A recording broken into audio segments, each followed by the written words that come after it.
with the debut of what is expected to be a pretty darn salty Quincy High soccer squad this spring. Travis Dinkheller won't lack for returning firepower, and this weekend's home tournament should be a nice springboard into that campaign. Started tonight with Bloomington. Early on in the first half, Blue Devils awarded an obstruction indirect free kick, and MJ Garkey, the future Culver Stockton Wildcat, takes advantage, spots her team to a 1-0 lead in the first half. Second half, things got more exciting for the Blue Devils. Check out the corner restart. Callie Lambert just camped out in front of the goal. She nicely shields her way to a beautiful goal right there to make it 2-0 Blue Devils. We're not done. How about the coup de grace of the night? Future sensational 7 entry right here from Kaylee Kuhlman. This stuff's good. Great move. And upper 90 she goes. Fantastic stuff. Those were all 3 Blue Devil goals as they open the season with a win tonight. By the final count in this one of 3-0. Kind of a limited night due to some of the wet conditions on the softball diamond, but West Hancock got theirs in against Monrose and looked really good in so doing. Shelby Kaler on the hill just flat dealing as the Titans get the victory over Monrose. 12-1 was your final on that one. How about some baseball? Pittsfield opening its season at Payson today. Season debut for Johnny Schultz's Sockies. First inning, they had singles by Austin Allen and Quinn Leahy here, but Austin Allen would trip going around third base, and he's not happy. He should have, would have scored. He'd get a chance to atone just seconds later on the wild pitch. Got a great jump, and Mr. Allen is home to make it 1-0 in favor of the Sockies. The Socky defense good as well. Payson threatening in the first. Check out the arm right here on Corbin Cox. Throws out the would-be base runner or base stealer at that point, and that helps out Brett Lair get out of the frame as he would strike out Mr. Hildebrand right there. But Cody would have his revenge a couple innings later. In the bottom of the fourth, Hildebrand gets a rally a-rolling with a single right here to center field. That sets up Scott Lentz, who had a really good day today. Lentz with a couple of really good swings early in this one. None better than the long double right here to score Mr. Hildebrand and tie this game up at 1 apiece. 2 batters later, it's Evan Lentz stepping to the plate and doing some work as well, as he would give Payson its first lead of the ball game. This little flare out into short left field gets it done, as you will see. Actually, that's long left field. He knocked it off the fence. Good stuff for him. 2-1 Payson. Here come the Sockies, though, in the top of the 5th, rallying. Dalton Butler with the swinging butt, if you will. Ball gets thrown away, and that allows a run to score, tying the game up at 2. Jonah Molesky to play the hero, as Jonah Molesky comes up with the game-winning RBI right here in the 5th, and that's your ball game. Sockies go on to win today 3-2 to open their season in victorious fashion. Also on the day today, over in Missouri, Palmyra still rolling. Powerhouse Panthers knocking out Mark Twain in 5 innings today, 20-3. We've got the Western Wildcats back in Illinois knocking off Calhoun 6-3 behind a nice day at the plate from Dakota Gerding. How about Delavan? Too much for Bushnell today, as was Mercer County against Illini West. In Jacksonville, Routt, in what was something less than a pitcher's duel, felled today by North Mac. Ryan Bickhaus, he's a Bickhaus, mighty, letting it all hang out. 4 for 4 on the day with 4 ribbies as well. I mentioned All-Star basketball at the top.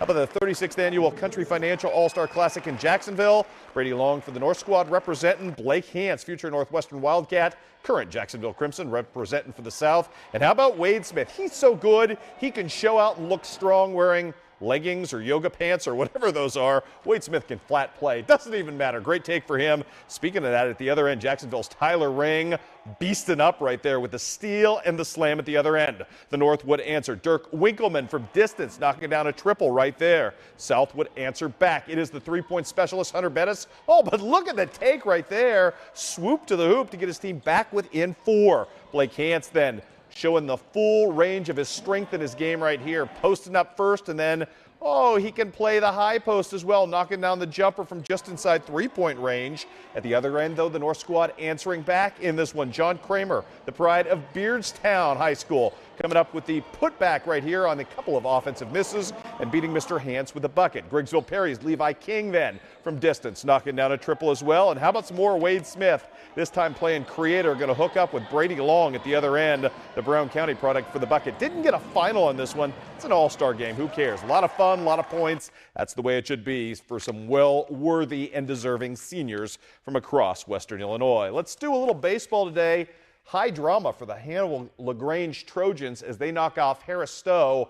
Curtis Stout with the game-winning RBI in the 8th inning as HLG gets the win. 5-4 your final there. Split today for Culver Stockton, losing the first game to Evangel 5-2. The second game, though, all about the Minden Unity product. Craig Bostert, who again pitches a marvelous game, twirled a gem today. Complete game, and he had 6 strikeouts in the offing as well. Tough day for HLG softball as they lose a pair to Mo Baptist. Final counts in this one, 4-3 in the first game and 16-0, unfortunately, in the second. Well, as you well know, things got a little hectic in the Tri-State sports world on Wednesday with everything going on with Quincy High School basketball. So we now get a rare Friday Student Athlete of the Week profile tonight as Will Wilson takes us to Hancock County to honor a valedictorian candidate and a 3-sports standout by way of Illini West High School. Student Athlete of the Week is brought to you by Sailtech, your local area Subways, and Peters Heating and Air Conditioning. Illini West's Elise Routt has packed in the credentials on the court and softball diamond. But what's really impressive is her stat line off them. Elise is #1 in her class with a perfect 4.0 GPA. And with being active in every sports season, she's learned how to always make time for academics. When I have the time to do things, I make sure I get my homework and stuff done because you don't have a lot of time to do a lot of other things. After practice, I come home and do my homework, and then I do the other things that I like to do. But I try and not procrastinate for the most part. I try and get my work done first and then have fun later. Elise's drive is a direct reflection of her relationship with her 2 biggest fans. My parents really have pushed me to do the best that I can in what I'm in, and so my players and coaches, I can't let them down by being ineligible or anything like that. So I know I have to keep my grades up, and yeah, my parents really have pushed me to do the best that I can. A member of the volleyball, basketball, and softball team, Elise doesn't have an off season during the school year, but she wouldn't have it any other way. I really enjoy it. I wouldn't do it if I didn't enjoy it, so obviously I really enjoy it. I like the teams I'm on. I like all the players. We all get along really well for the most part. We're really young, but I still get along with all the young girls, and it's just a lot of fun being able to do. As she heads off to college just down the highway, Elise will study to become a pharmacist. I think I'm going to Illinois College to do pre-pharmacy and then transfer to a pharmaceutical school.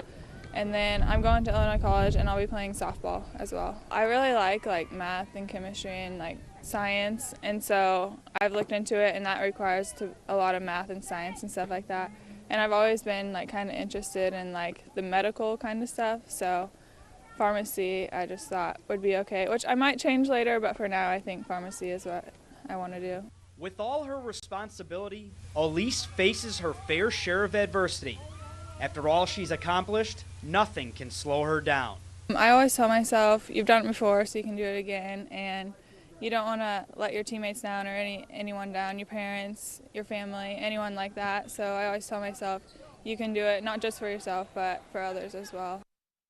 A fantastic young lady, and Elise touches off a run of really good West Hancock, or I should say, excuse me, Freudian slip there, Hancock County athletes, including a couple from West Hancock in the next couple of weeks who will be honored back on our normal day on Wednesday. Hey, check it out. If you are a basketball fan, and if you're up with us, why wouldn't you be? Big day tomorrow right here on KHQA, as if you tune over to KHQA CBS at 2 o'clock, you can watch the pride of Paris, Missouri, John Gillum, and Central Missouri go for a national championship at the Division II level. They will take on a very high-scoring West Liberty team. Again, 2 o'clock, the only place you can see it, right here on KHQA, so check it out. Should be fun to watch a local boy make good and perhaps win a national championship coming up tomorrow. Coming up tomorrow, it is an overtime here today at KHQA, and it will be an awfully darn busy one. We've got baseball, softball, soccer. We're going to check in the city of Paris with just how they feel about their boy, John Gillum, doing big work on the national stage. All kinds of goodies coming your way right here tomorrow night at 10:30 or right after the NCAA tournament, whatever comes first. That's it for us tonight, everybody. Have yourselves a great weekend. We'll see you right back here tomorrow for overtime.